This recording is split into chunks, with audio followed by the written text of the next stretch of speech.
in exchange for sex acts with his students. Juan Vasquez was in court late this afternoon. He is being held on a $165,000 bond, and he's on paid leave from South Meck. This isn't the first time we've reported on a teacher in trouble, from sex with students to guns on campus. More than a dozen teachers in our area have faced serious trouble just in the last few months. We did some digging and found North Carolina falls on the wrong side of the numbers when it comes to who's allowed to teach your kids. We're one of only 10 states in the country that don't fingerprint teachers. But there's a push to change all that. NBC Charlotte defender Michelle Bowden joins us live now with what she learned. Michelle? Yeah, hey, Sarah, it's a story we've actually been working on for years because some of the state leaders we've been talking to over the last few years have been worried about the way teachers are licensed here in North Carolina. Get this, it is easier to get your license to be a teacher than it is to be a manicurist in North Carolina. It's been a bit of a stretch. Teacher after teacher in the news for all the wrong reasons. At Sedgefield Middle, a teacher caught with a gun on campus.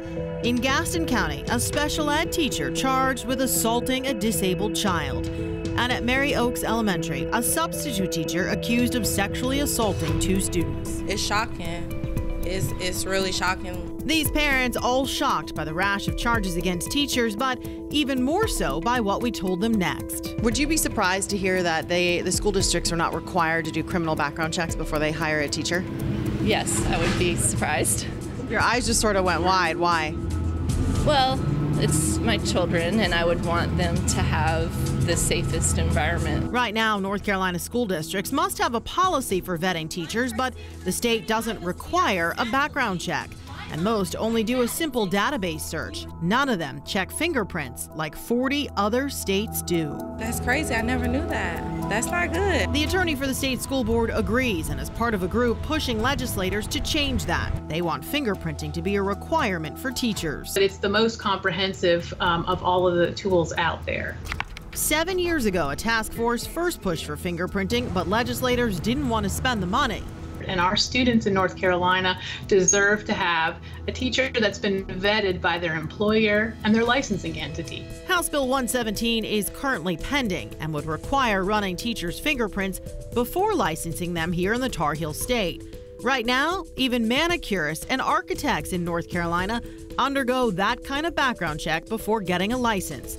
Teachers don't. It makes me nervous for my kids, and I would appreciate it if they cared about my kids the way I care about my kids.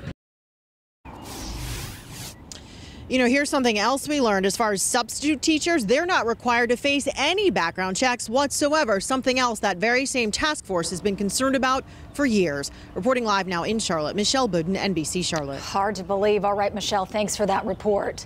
And we're following even more breaking news right now. Today, a jury decided the city must pay up after they fired a fire investigator for being a whistleblower.